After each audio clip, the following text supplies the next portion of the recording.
October 21st, 2025, Madrid Skateboards just released this, a limited edition replica of the skateboard from Back to the Future.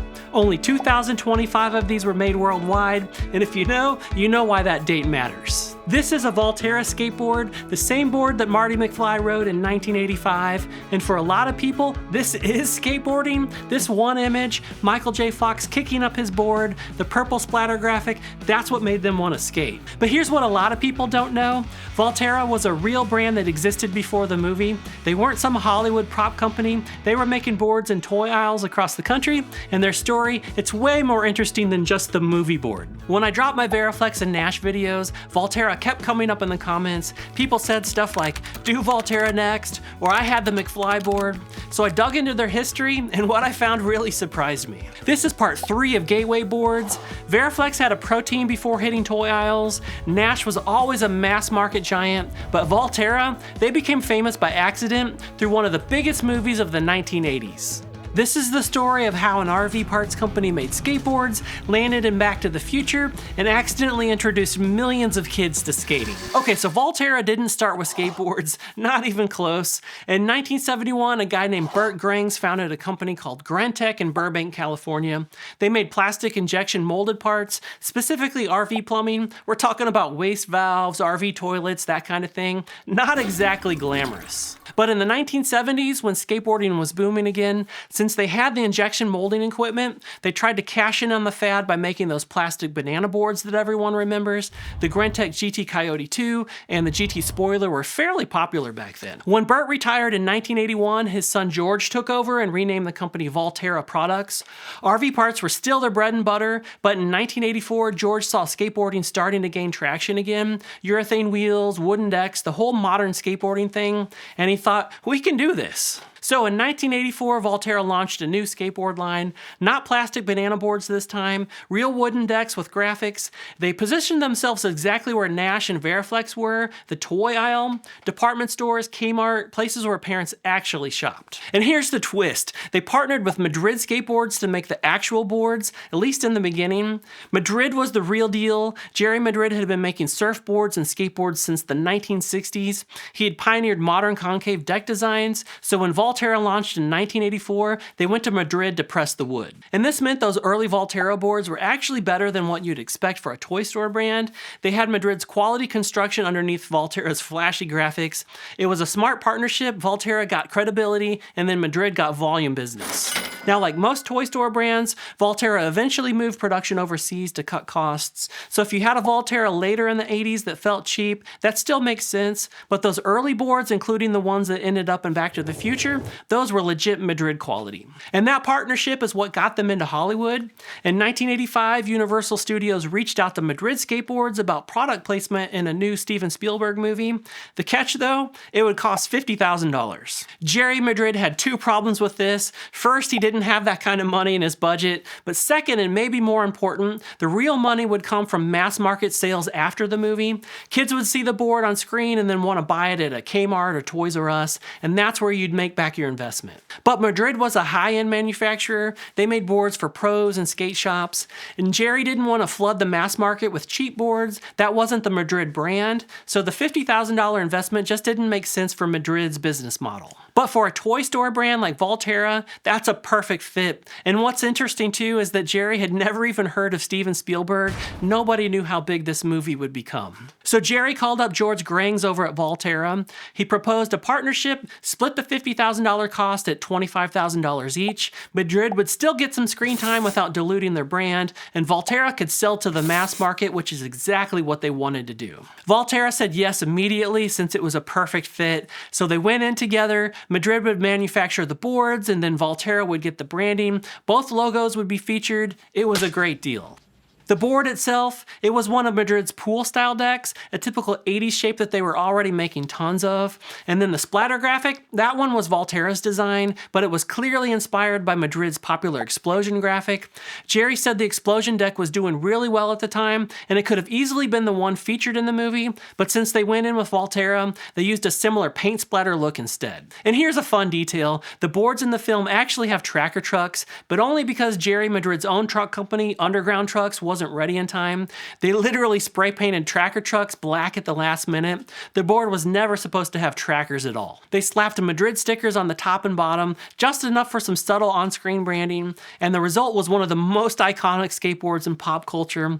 Jerry Madrid still has one of the original screen-used boards today, and I'm sure it's worth a fortune. Valterra totally got their money's worth. The board shows up all over the 1985 scenes, rolling into Doc's workshop, sketching through town on the backs of trucks and Jeeps, carried through school, and then even on the way to Twin Pines Mall. It's practically part of Marty's costume, and the logos are clearly visible throughout. And the timing couldn't have been better. Back to the Future became the highest grossing movie of 1985. Skateboards flew off the shelves that Christmas because of the film. Valterra capitalized quickly. The board hit stores just as Back to the Future blew up. They didn't need a sticker or an ad campaign. Kids saw the splatter graphic and instantly recognized it. George Grings later said that Michael J. Fox riding that board introduced Valterra Skateboards to the whole nation overnight, and he wasn't exaggerating. Sales totally exploded. The McFly board with the paint splatter became one of the most popular skateboards of the mid-80s, not because it was the best board, but because it was the board, the one from the movie. For a lot of kids, this was their gateway into skating, not because they researched brands or knew about concave, but because Marty McFly made it look cool. But Valterra didn't just make the McFly board, they had a whole lineup of wild graphics that defined mid-80s skateboarding. Steve Nazar was their main artist, the same guy who created the iconic TNC Surf Designs graphics with Thrilla Gorilla and crew. He gave Valterra that irreverent, cartoonish 80s style that defined the era. Steve passed away earlier this year, but his artwork is still instantly recognizable. Boards like the Skate Zombie, Chuck McTrucks, High Roller, Gargoyle, Alley Cat, Gen Demon, all with bright, in-your-face graphics. And then they got into licensing. In 1987, they made an Alf skateboard. Yes, the TV sitcom Alien. Alf in sunglasses and tropical shorts plastered across the deck. It's one of the most 80s things ever created. These boards weren't trying to be cool in a core skateboarding way. They were trying to catch kids' attention in a department store, and they worked. Valterra even tried to go legit. They created a sub-brand called Thor Skateboards in the late 80s, which was basically rebranded Valterra decks meant for actual skate shops instead of toy aisles.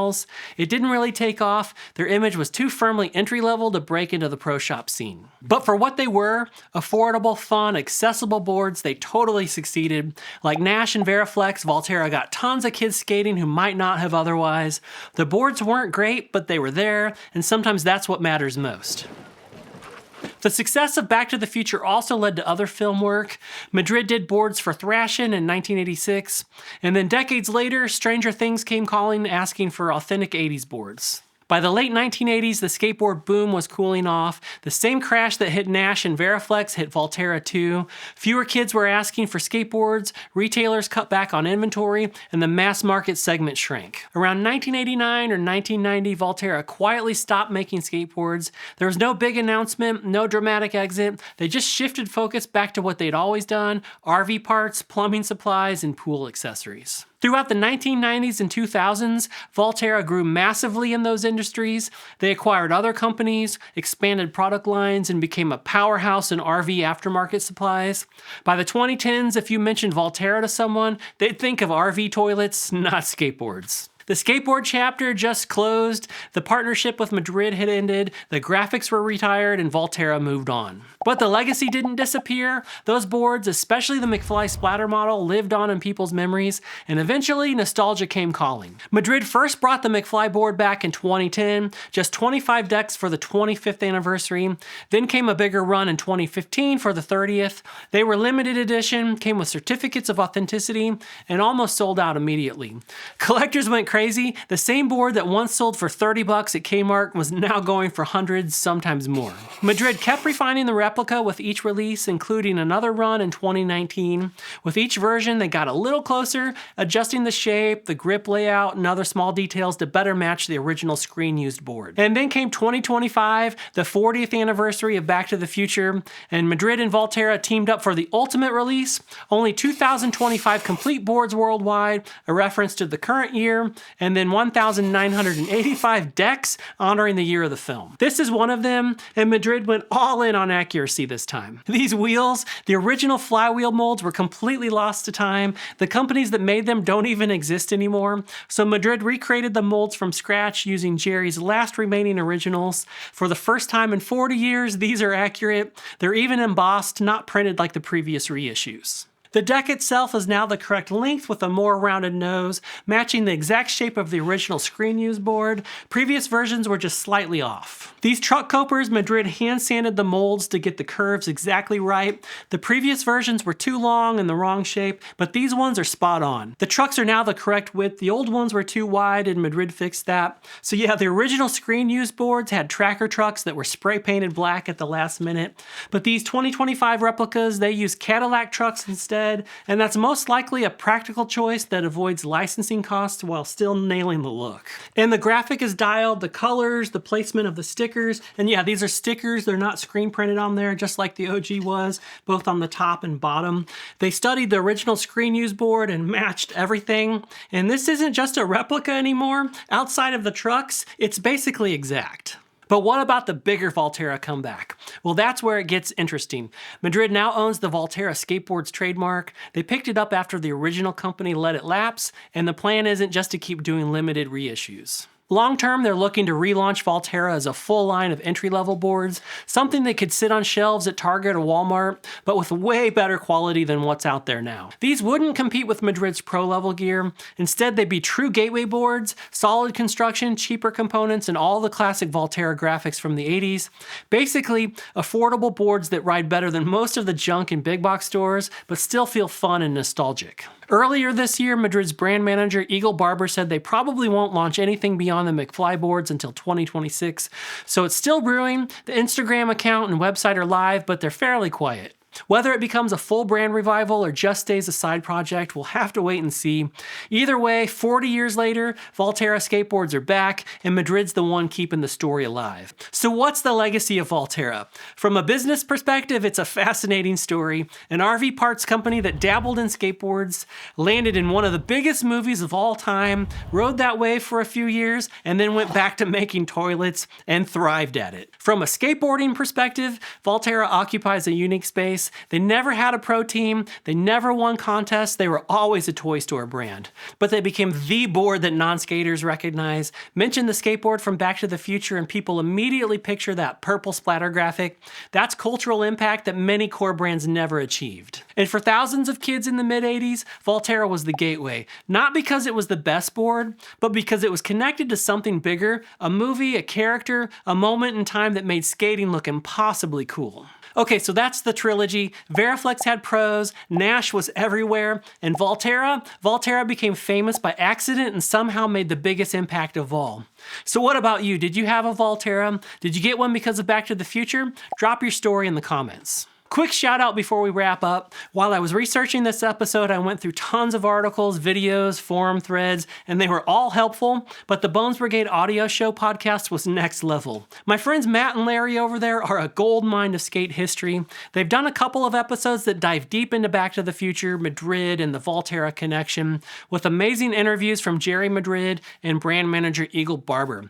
If you want to nerd out and go way deeper on this stuff, I'll drop links to those episodes down in the description. Thanks for watching. I'm Matt, and I'll see you in the next one.